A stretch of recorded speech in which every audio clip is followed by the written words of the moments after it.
내게 들려 행하게 하려 할 것도 아니라 오직 그 말씀이 내게 매우 가까워서 내 입에 있으며 내 마음에 있은즉 내가 이를 행할 수 있느니라. 아멘. 잠깐 기도하시겠습니다. 은혜가 많으신 하나님, 오늘은 수련회의 마지막 날입니다.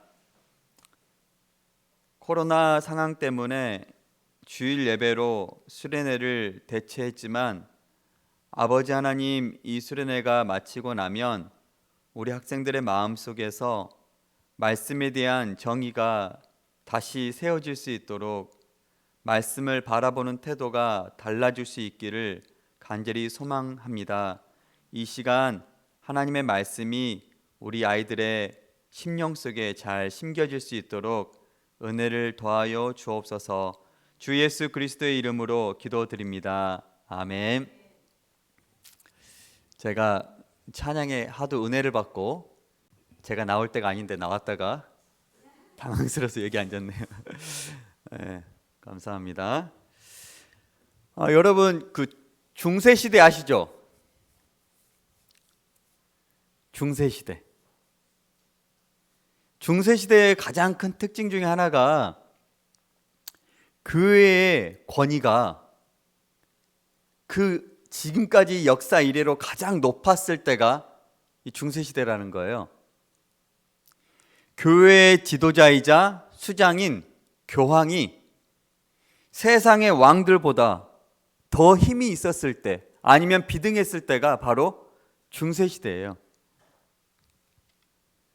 도리어 요즘은 직장인들이, 특별히 어린이집이나 의료계 종사자들이나 학교 선생님들이 교회에 나오면 상당히 불이익을 당하고 있어요. 지금 실제적으로 이 코로나라는 이유로.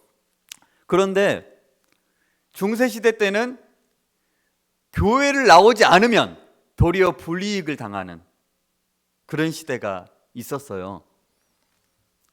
그런데 그 중세시대를 다른 말로 무슨 시대라고 하는지 아세요? 다 아시죠? 암흑의 시대라 그래. 암흑의 시대. 아니, 어떻게 교회가 가장 큰 영향력을 끼치고 있을 그때를 다른 말로 암흑의 시대라고 할까? 말이 맞지 않지 않아요? 요한일서 1장 5절에 보면 우리가 그에게서 듣고 너희에게 전하는 소식은 이것이니 곧 하나님은 빛이시라 그에게는 어둠이 조금도 없으시다는 것이니라. 하나님은 존재 자체가 빛이세요. 빛. 하나님 자체가 빛이세요. 그래서 어둠이 조금도 없으세요. 그런데 만일 그 중세시대가 참으로 하나님이 다스리는 시대였다면 암흑의 시대가 아니라 빛의 시대라고 말했겠죠. 근데 중세시대는 암흑의 시대라고 불려졌단 말이에요. 즉 하나님이 다스리던 시대가 아니라는 거예요. 교회가 다스렸지만. 구약의 이스라엘 백성들은, 저를 보세요. 반짝반짝 별이 뜹니다. 예. 구약의 이스라엘 백성들은 히브리어로 성경을 썼어요. 그리고 그 성경을 읽었어요. 구약의 성도들은. 그리고 이 신약으로 넘어올 때 예수님께서 탄생하실 그 시점에는 이미 로마라는 나라가 온 세상을 점령하고 있을 때요. 이스라엘도 마찬가지로. 그래서 이스라엘 백성들이 이미 헬라어를 읽고 헬라어를 쓸 수 있었어요. 그래서 신약 성경은 헬라어로 쓰여졌어요. 그리고 4세기가 지날 때 이제 로마 지배 아래 있었던 백성들이 이제 헬라어를 쓰지 않고 그리스어를 쓰지 않고 라틴어를 쓰기 시작했어요. 라틴어를. 언어라는 건 계속 바뀌는 거잖아요.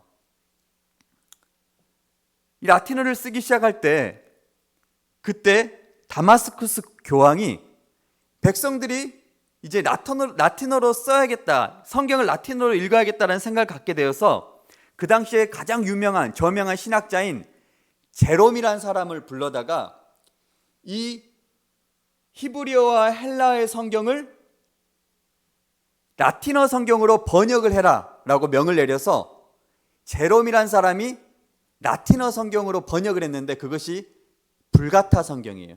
들어봤죠? 불가타. 내 성격이 불가타 그 말이 아니라 이 불가타라는 뜻은 서민의, 시민의라는 뜻이거든요. 그 민중, 일반 사람들이 읽을 수 있는 라틴어 성경이다 해서 이제 불가타라는 말로 제롬의 불가타 성경을 번역했어요.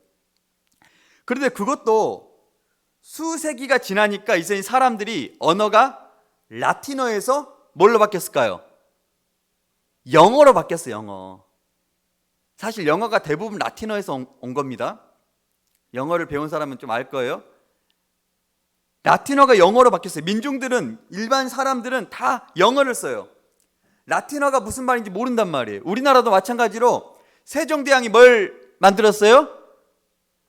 한글을 만들었잖아요. 한글을 만들기 전에 우리나라 사람들은 뭘 썼어요? 한자를 썼잖아요. 한문을 썼잖아요. 그러면 양반들은 한문을 읽을 수 있고 볼 수 있지만 일반 백성들은 한문을 봐도 뭔 말인지 모른단 말이에요. 까막눈이란 말이에요. 그래서 세종대왕이 한글을 만들고 난 다음부터 우리나라 사람들이 이젠 글을 읽을 수 있었던 것처럼 그 로마 시대의 유럽도 마찬가지였어요. 사람들은 이미 라틴어를 몰랐어요. 그리고 오직 영어만 말하고 읽을 수 있었는데 영어로 된 성경이 없어요. 라틴어 성경밖에 없어요. 근데 문제는 이 교회에서 라틴어 성경 이외의 성경으로 번역하지 못하도록 법적으로 금지하고 있었어요. 일반 백성들이 성경을 읽지 못하도록, 성경을 번역하지 못하도록 법으로 금지했단 말이에요. 예배도 라틴어로 예배하고, 설교도 라틴어로 설교하고, 성경 봉독도 라틴어로 봉독하면 사람들이 예배를 이해할 수 있을까요? 없을까요? 없어요. 아무도 이해하지 못해요. 예배 시간에 와가지고 말을 듣는데 지금 뭐 하는 거야?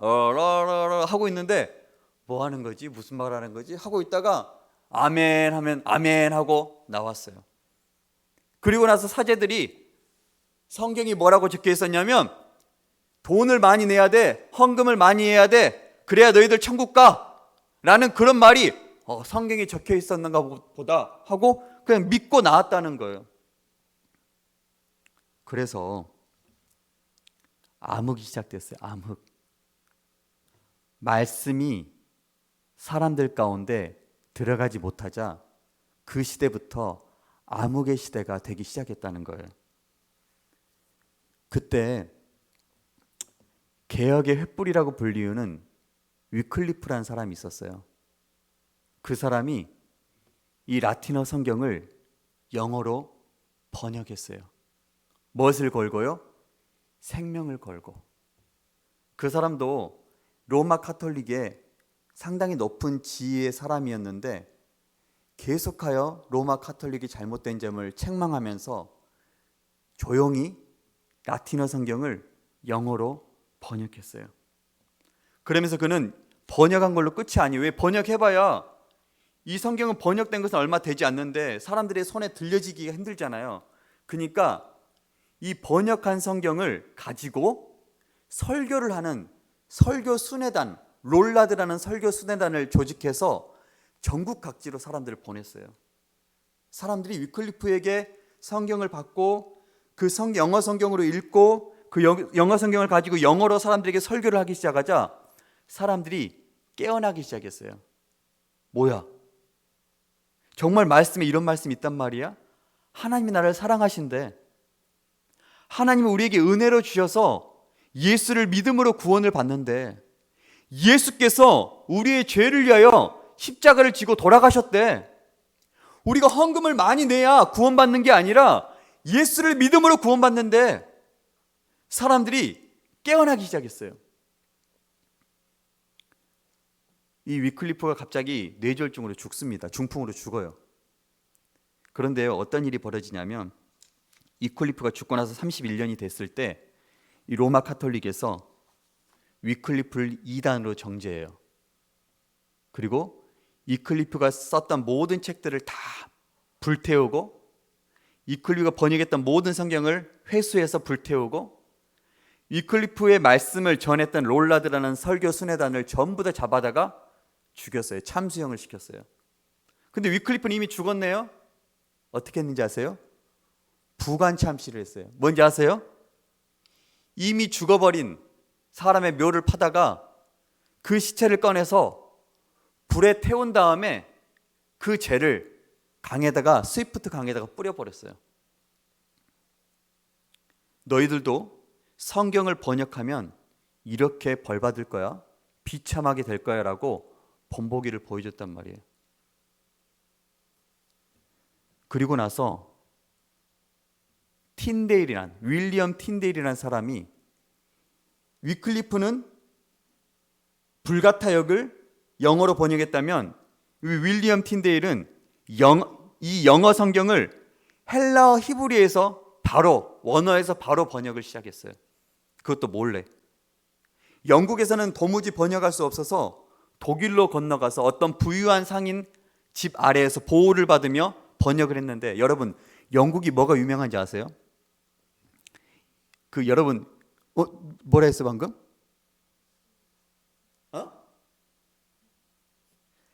여러분 제임스 본드가 어느 나라 사람이에요? 영국 사람이잖아요. 밤바밤밤밤밤밤밤밤밤. 영국은 첩보가 유명해요. 이스라엘, 그 다음 미국 아니면 영국이에요. 첩보력이 엄청 대단해요. 그때부터 이미 대단했어요. 이미 영국 정부에서 스파이를 보내가지고 이 위클리프가 윌리엄 틴데일이 어디 있는지를 알아냈어요. 그래서 윌리엄 틴데일을 잡아다가 죽여버립니다. 근데 영국에서 그 윌리엄 틴데일을 잡으라고 보낸 사람들이 윌리엄 틴데일에게 말해요. 당신이 성경을 번역하지 않겠다고 약속만 해라. 그럼 살려주겠다. 당신 같은 인재는 죽이기 너무 아깝다 라고 말했어요. 그러자 이 윌리엄 틴데일이 뭐라고 말하냐면, 내가 살고 죽는 것은 전혀 문제가 되지 않습니다. 지금 저 밖에 밭에서 소를 모는 소년이 당신들보다 성경을 더 많이 알게 될 때가 오게 될 것입니다 라고 말해요. 일반 백성들이, 밭에서 소를 모는 소년들이 당신들보다 더 많이 성경을 알 때가 오게 될 것입니다 하고 끝까지 성경을 번역하여서 끝까지 유출을 시켰어요. 결국 잡혔어요. 이 윌리엄 틴데일이 화형을 당하기 전에 윌리엄 틴데일이 한마디가 있어요. 뭐냐? 주님, 영국 왕의 눈을 열어주소서. 왜냐하면 이 교황을 견제할 세력은 왕밖에 없었어요. 그러니까 주님, 저 교황은 이미 타락했고 하나님의 말씀을 번역하지 못하게 하고 백성들이 하나님의 말씀을 읽지 못하게 하고 있으니까 저 영국 왕의 눈을 열어주시옵소서. 그래서 제발 하나님의 뜻이 이루어지게 하옵소서라고 기도하고 불에 타 죽었어요. 윌리엄 틴데일이. 그리고 나서 정확히 75년이 되었을 때 영국 왕 제임스 1세가 영국에 있는 많은 학자들을 불러다가, 신학학자들을 불러다가 성경을 원어에서 영어로 번역하라고 명을 내렸고, 그 성경이 우리가 잘 알고 있는 제임스 성경이에요. 킹 제임스 성경, 흠정역이라고 불리우는. 윌리엄 틴데일이 죽고 75년이 지나고 나자 영국 정부에서 왕의 명령에 따라 정식적으로 성경이 만들어지게 되었다는 거예요. 그리고 많은 믿음의 백성들이, 젊은이들이 이 성경을 읽었어요. 누가 또 읽냐? 토마스라는 한 젊은 목사가 이 성경을 읽고 목사가 되기로 작정하고 선교사가 되기로 작정해요. 이 토마스라는 선교사는 24살이 되었을 때 아내랑 결혼하고 바로 목사 안수를 받고 1863년에 중국을 향하여 출발했어요. 중국에서 사역했어요. 토마스 선교사는 처음에는 중국 선교사로 출발했어요. 중국을 섬기기로 마음먹고 중국 땅을 밟았어요. 그리고 1864년 3월에 임신한 아내를 홀로 두고 한구라는 곳으로 출장을 갔어요. 출장을 갔다가 이제 돌아오는 길, 얼마나 마음이 설레겠어요. 아내가 있고 임신한 아내가 아이 뱃속에, 아이가 아내의 뱃속에 있을 것이라는 그 기대감이 얼마나 컸겠어요. 돌아왔는데 돌아와 보니까 아내가 대답을 하지 않아요. 문을 열고 들어가 보니까 아내도 뱃속의 아이도 이미 죽은 지 일주일이 지난 후였어요. 토마스 선교사가 너무너무 충격이 컸어요. 하나님에 대한 원망도 너무너무 크게 잃었어요. 그래서 토마스 선교사가 자기를 선교 보낸 그 선교 단체 런던 선교회에다가 편지를 썼는데 편지 내용이 이렇습니다. 제가 처음 쓰는 편지가 이런 것이 될 줄은 몰랐습니다. 내 사랑하는 아내 캐롤라인이 지난달 24일에 세상을 떠났습니다. 더 글을 써내려가지 못하겠습니다.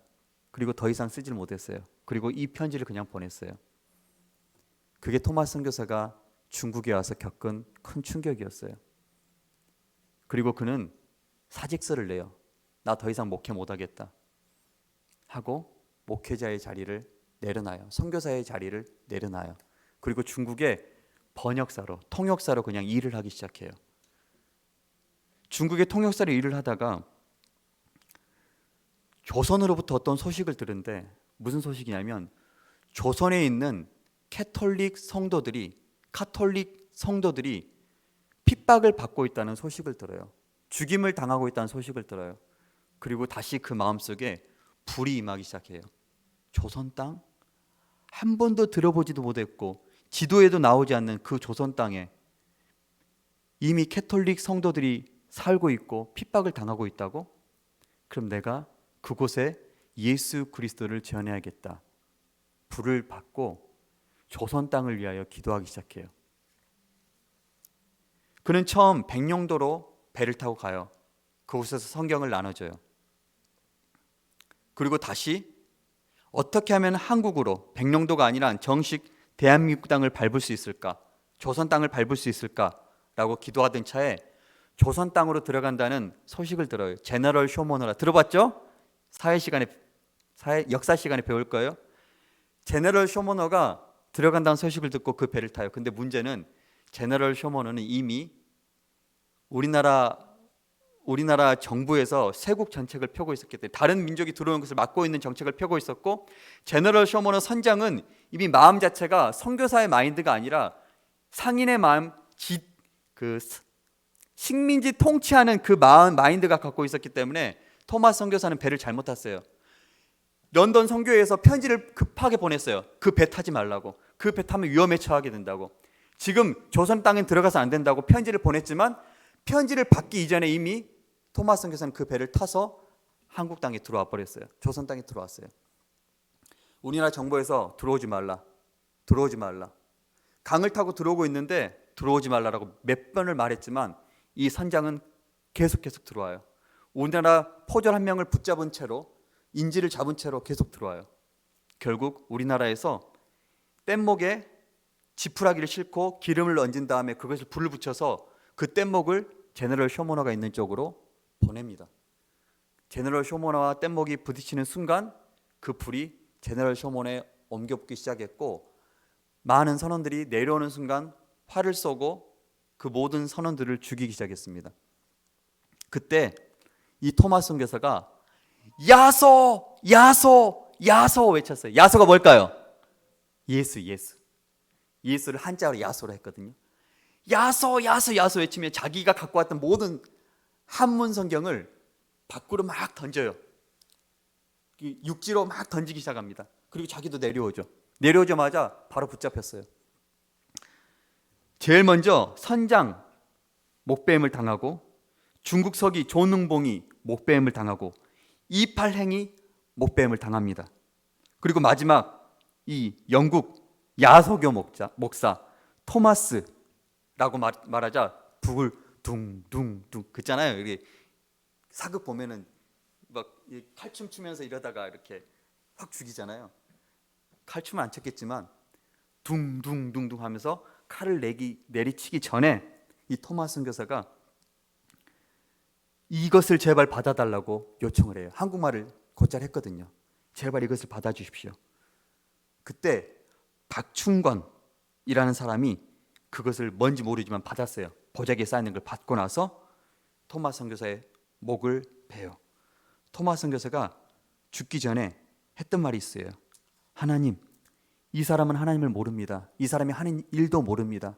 하지만 이것이 복음의 씨앗이 되어서 이 땅에 주의 복음이 흘러가길 원합니다 하고 기도하는 순간 목이 똥강 잘라졌어요. 그렇게 죽었어요.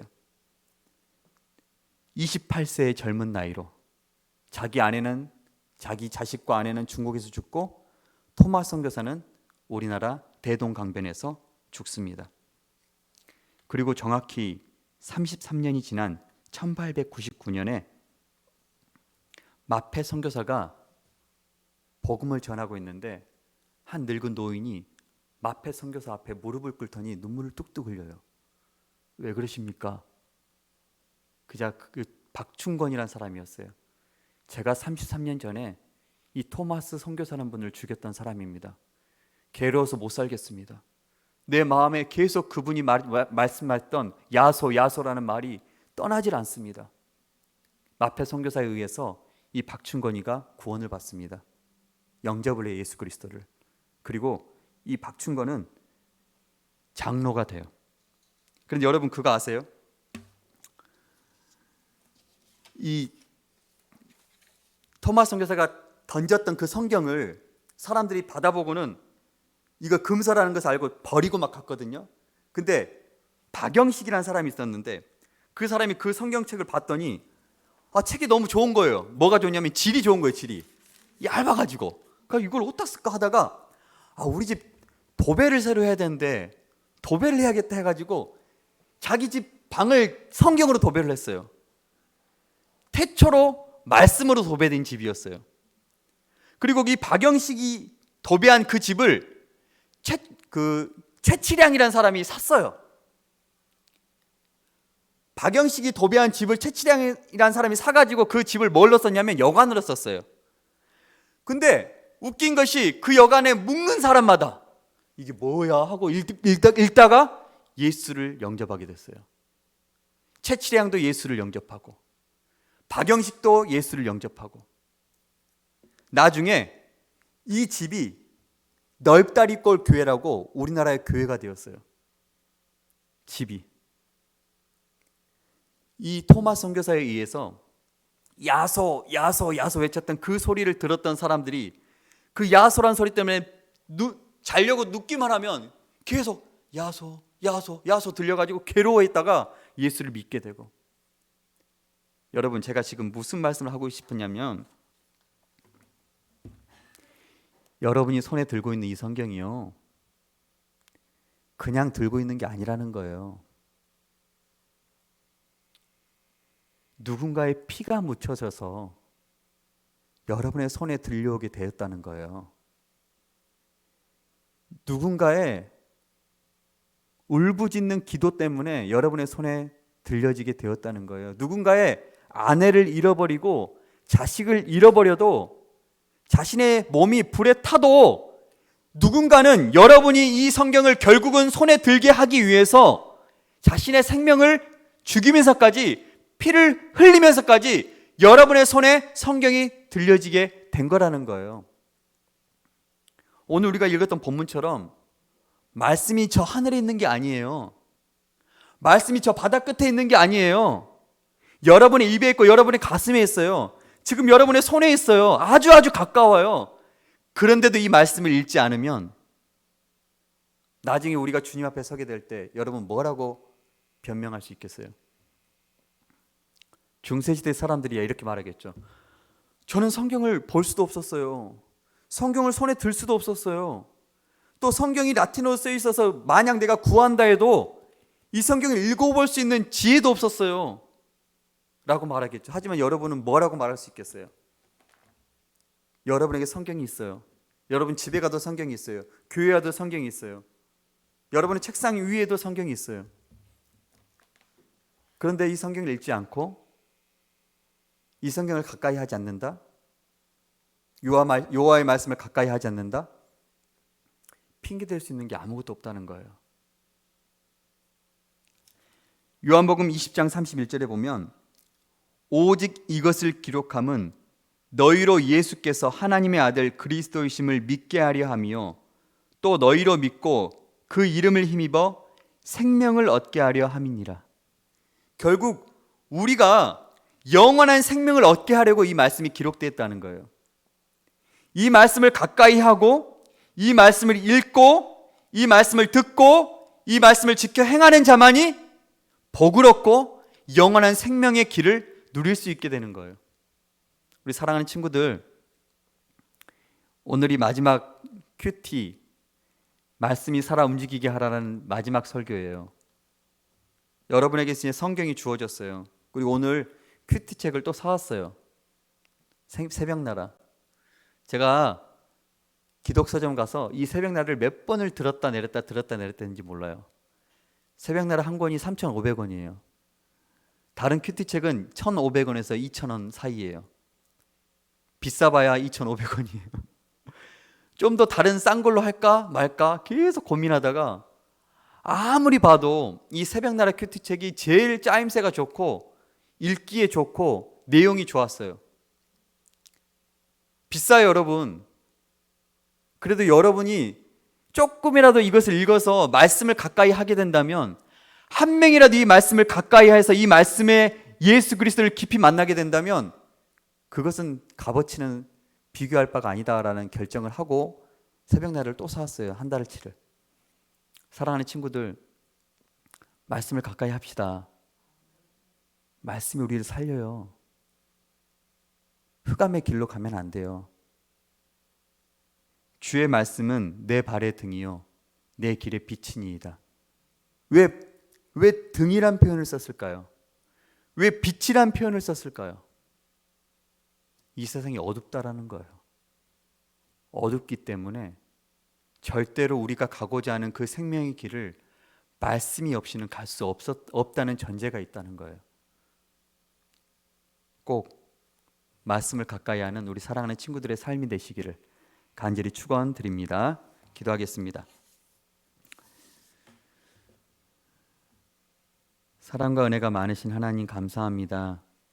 아버지께서 우리에게 이 귀한 생명의 말씀을 주시기 위해서 많은 젊은이들의 가슴을 뜨겁게 하셨고 그들의 생명을 바쳐가면서까지 이 성경이 번역되게 하시고 이 성경이 우리의 손에 들려지게 하심을 감사드립니다. 아버지, 주님께서 주신 이 귀한 말씀 나의 생명처럼 여기고 말씀을 사모하며 항상 읽고 지키고 묵상하는 우리 사랑하는 모든 학생들, 교사들, 저의 삶이 될 수 있도록 은혜를 더하여 주옵소서. 주 예수 그리스도의 이름으로 기도드립니다. 아멘. 준비하신 헌금 하나님께 올려드리겠습니다.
함께 헌금 기도문 하나님께 올려드리겠습니다.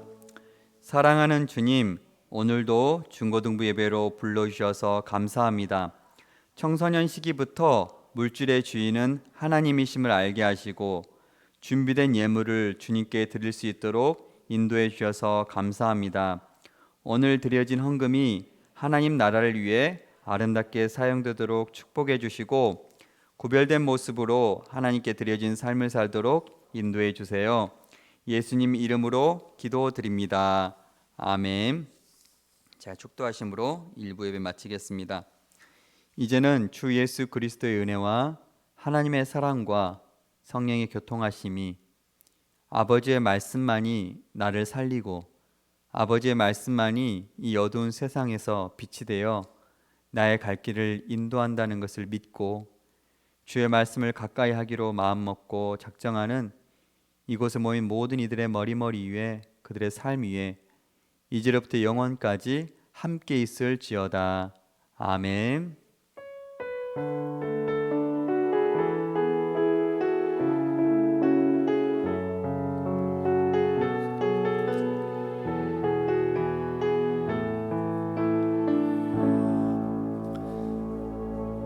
제가 오늘 광고 그냥 할게요.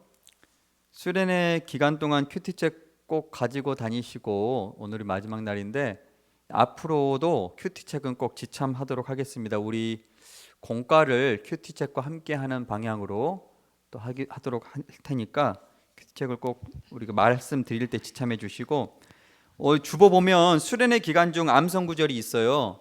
2구절밖에 안 되는데 다음 주에 이것을 평가하겠습니다. 그리고 다 외운 친구들에게는 희상이 들어갑니다. 선물이 주어집니다. 그리고 2부 예배 때는 오늘 2부 순서는 반별 큐티 나눔을 가져주시고 선생님 해주실래요? 예.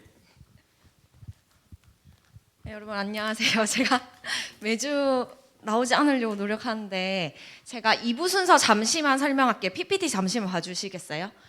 2부 순서는 반별로 큐티를 진행하시는데요. 진행하시고 나서 저희가 DIY 무드 등 만들기를 준비를 했는데 다음으로 넘겨주세요.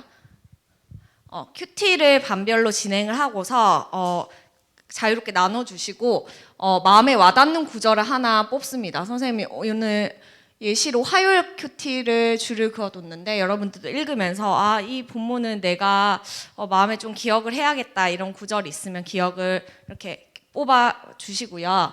다음 넘겨주세요.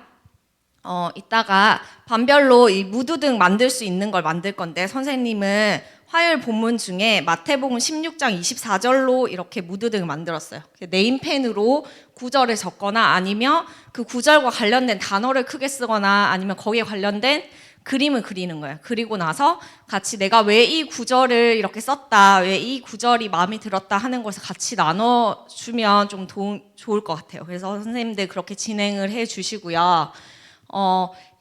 그 무드 등을 마음에 이렇게 그 무드 등의 말씀도 새기고 마음에 새기는 시간이 됐으면 좋겠어서 큐티에 더해서 요 무드 등 만드는 시간도 같이 가져보도록 할 거고요. 그 설문지는 네.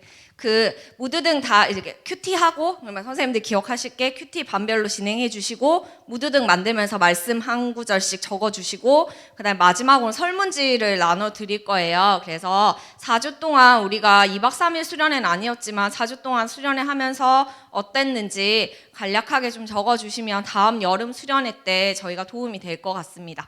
자, 그러면 반별로 모여 주시고요. 그 중학생 여 1, 2반은 선생님이랑 같이 합반하도록 하겠습니다.